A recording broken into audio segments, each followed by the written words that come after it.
Durante años, una pregunta ha dividido al mundo. ¿Por qué Estados Unidos convirtió a Venezuela en uno de sus principales enemigos? La respuesta no es simple, y es mucho más oscura de lo que imaginas. Venezuela fue durante décadas uno de los países más prósperos de América Latina. Riqueza petrolera, estabilidad regional y relaciones cercanas con Estados Unidos marcaron gran parte de su historia moderna. Pero todo cambió a finales de los años 90. En 1999, Hugo Chávez llegó al poder con un discurso que rompía completamente con el modelo tradicional. Prometía soberanía, independencia económica y el fin de la influencia extranjera en los asuntos del país. Para millones de venezolanos, Chávez representaba esperanza. Para Washington representaba una amenaza.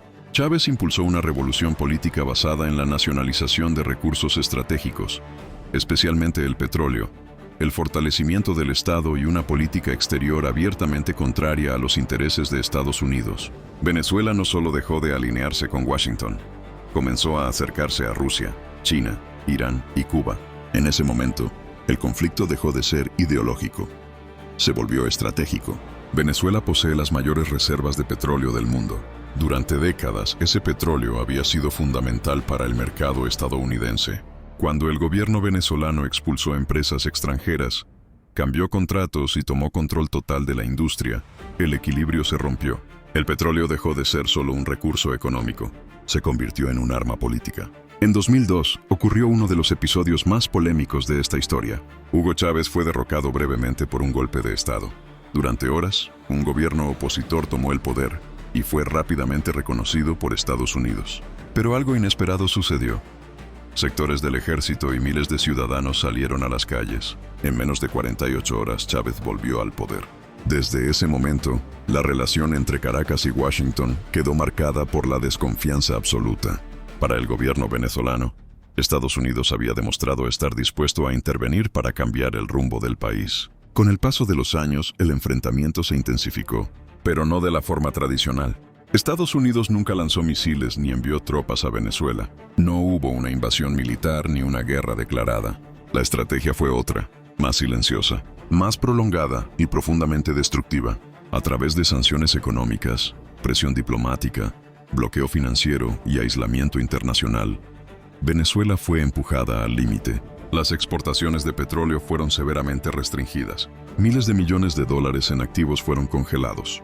El país quedó prácticamente excluido del sistema financiero internacional. Washington afirmó que estas medidas buscaban restaurar la democracia y presionar al gobierno. Caracas respondió que se trataba de una guerra económica diseñada para provocar el colapso interno. El impacto fue inmediato y devastador. Escasez de alimentos, falta de medicamentos, inflación extrema, migración masiva. La población civil se convirtió en la principal víctima de un conflicto que no se libraba con armas, sino con decisiones financieras. Tras la muerte de Hugo Chávez, Nicolás Maduro asumió el poder en un contexto ya extremadamente frágil. Estados Unidos se negó a reconocer su legitimidad, acusándolo de autoritarismo y fraude electoral. El conflicto entró entonces en una nueva fase. Washington pasó a apoyar abiertamente a líderes de la oposición.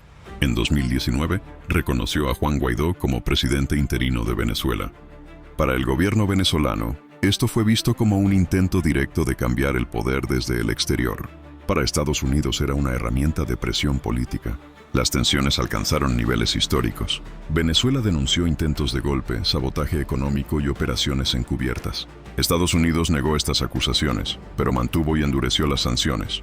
Mientras tanto, el país se convirtió en una pieza clave del tablero geopolítico mundial. Rusia y China aumentaron su presencia económica y política. Venezuela pasó a ser un símbolo de resistencia para unos y un ejemplo de advertencia para otros. Lo que ocurría en el país ya no era solo un asunto interno, era un mensaje global.